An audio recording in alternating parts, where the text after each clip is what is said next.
Welcome to Life is Brewtiful. I'm Anthony, and today we are going to be doing a little bit of a beer style overview.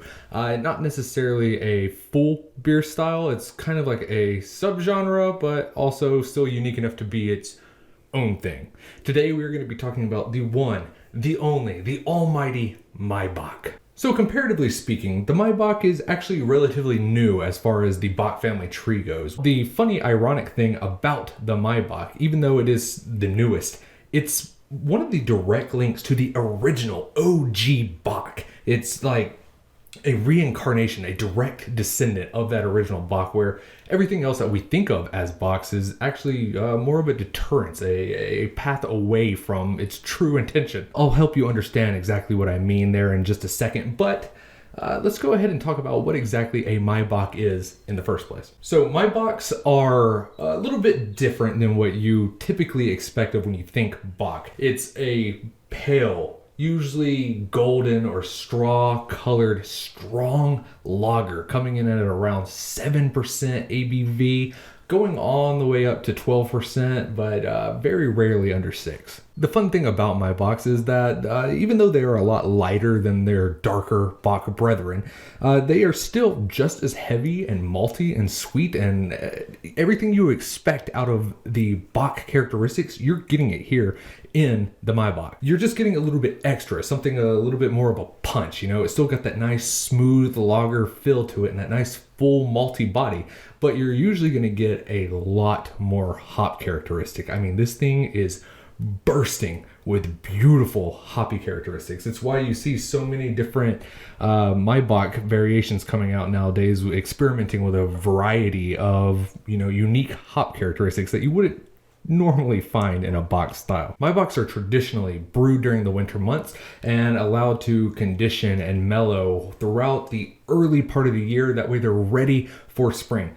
Particularly, they are available in May, hence the name Maibock. Mai meaning in German May. So it is a Maibock. It is the spring Bock beer. So now that we understand what a Maibock is, let's talk a little bit more about its history, its origin. Where did this strong, delightfully bright and hoppy dark beer lager come from? As I mentioned earlier, it does have a primordial link to that original Bock. If you look at the original Bock beer coming out of Maibock, Germany, up north, you're gonna see that their beers were actually incredibly pale. The very first interpretation of the Bock was a pale, hoppy ale.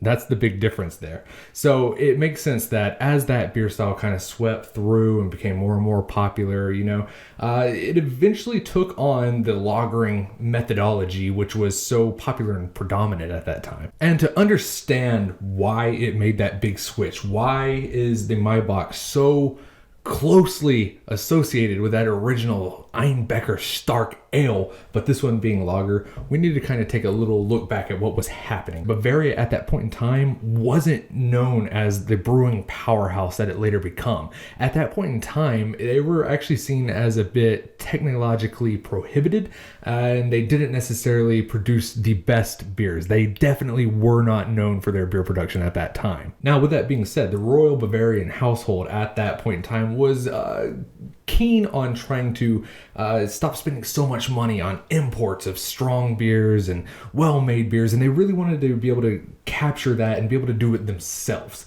And one of the most popular beer styles at that time was that Einbecker Stark beer. The Bavarians noticed how popular it was and how much money it was making for the Hanseatic League and for the brewers and the citizens of Einbeck. They wanted that for themselves. They wanted to have that same amount of wealth and power and political connection that all came through good brewing. So over the next 100 years from the Einbeck Bock's creation, the Bavarians would try on multiple occasions to be able to replicate it and brew it themselves. In 1612, Bavarian Duke Maximilian actually hired a master brewer from Einbeck to move down to Munich and attempt to create and master the brew of Einbeck beer for themselves. And the process was going to take so long, and it was going to be such a hardship to be able to modernize Bavaria's brewing techniques that the rumor is that Maximilian actually wouldn't let that brewer leave. He had to stay in Munich and was forbade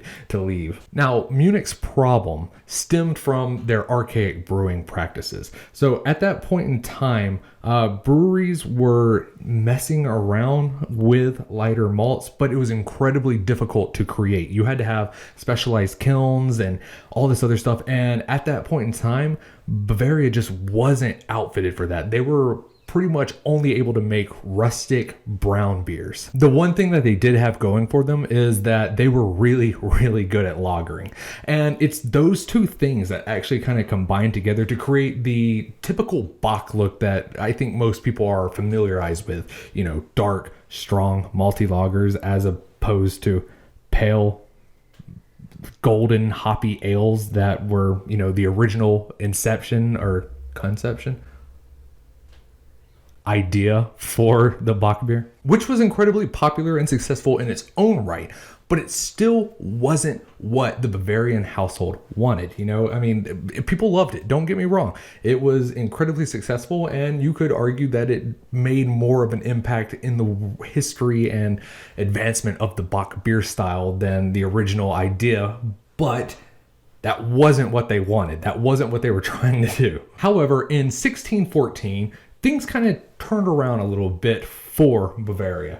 They created the Hofbrauhaus, which was basically the municipal brewery for Munich. It was owned and not operated by, but controlled by the actual kingdom of Bavaria, and particularly Bavarian nobles. What was so important about this was the first time that breweries in Bavaria were actually able to use lighter kilned malts. That brewery was specifically designed to be able to replicate lighter malts for the Maibock. The last little hitch in this grand scheme of theirs was that they had already instituted the Reinheitsgebot, or the Bavarian Purity Law, which one of the stipulations in it, a lot of people focus on the ingredient limitations, but another aspect of it was that they didn't allow for brewing to occur outside of winter months, because that was when you would start see the most spoilage and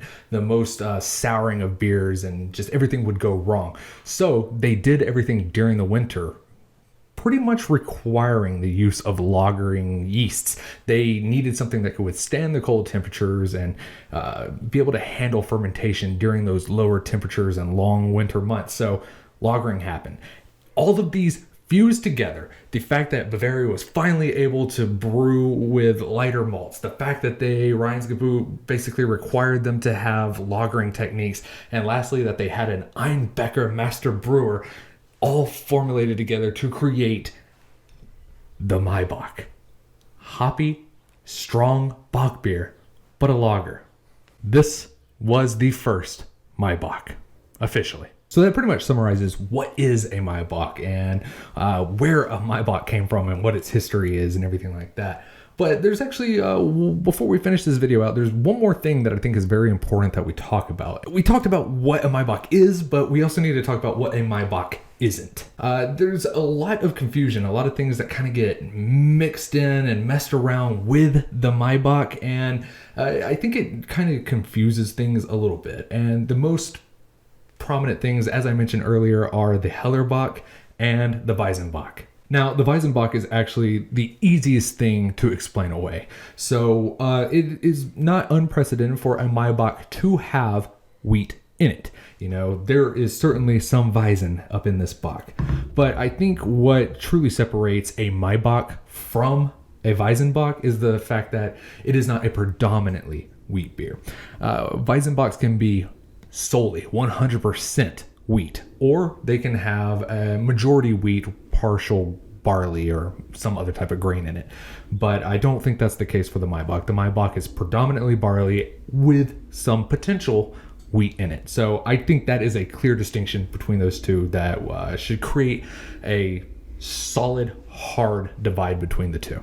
Things become a little bit more complicated when we talk about the Hellerbock. Essentially, a Hellerbock is a Helles lager, a very pale golden lager, but brewed to the strength of a Bock. Kind of makes sense, right? And I can totally see the overlap between those two, because essentially this is nothing more than a strong pale lager brewed to the strength of a Bock. So that creates actually three different possibilities. One, that those two are synonymous and it's just different naming conventions. Secondly, it creates a little bit more of an existential crisis kind of thing. If we take a pale lager and we brew it to the strength of a Bock, do intentions matter? Do the intentions of brewing a Maibock and that time frame of releasing it in spring and May, does that make it a Maibock alone? Or can I brew the exact same recipe, release it in June, and call it a Hellerbock? You know what I mean? So there is some slight confusion going on there, and I won't lie, I don't have the answer to that. That might be a great little side-by-side versus video in the future. And the last option is just them just being two completely different things despite their similarities. I understand the logic behind lumping those two together. At least I can see why they could be compared, but I do think there is something special about the Maibock with its history and its process, and even its release date. And a beer specifically designed to celebrate spring, even though it might share similarities with another style.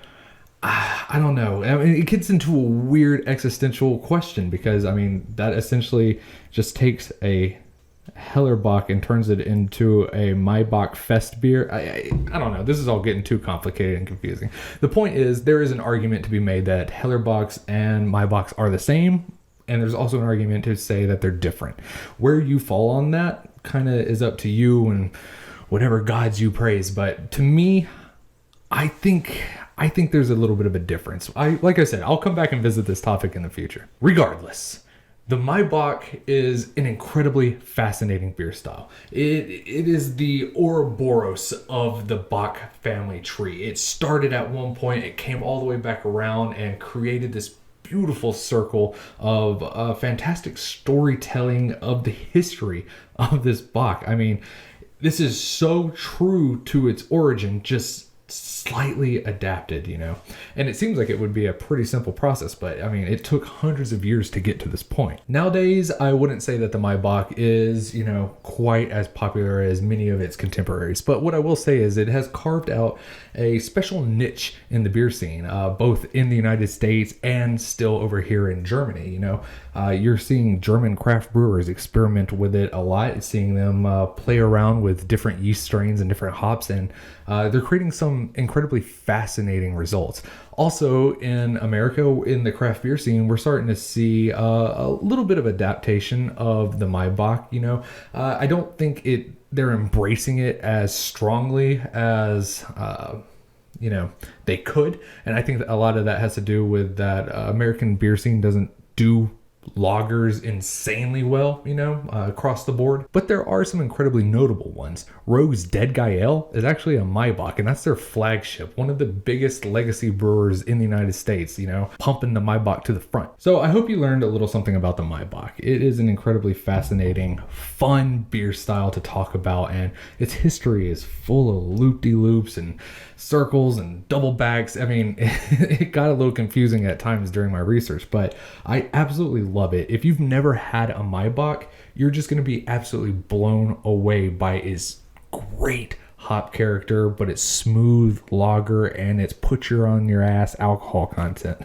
It's great. If you've never tried one, I highly encourage you go out now. It is literally the season of the Maibock. So go get yourself a couple, play around, experiment, and give them a try, because I promise you, once you get a taste for them, every spring, it's going to just electrify you, get you ready for summer. So thank you very much for watching, everybody. Really hope you enjoyed, hope you liked, and I hope you learned something. So thank you. Like, comment, subscribe. Remember, there's a story in every bottle, and that life is brewtiful. Cheers.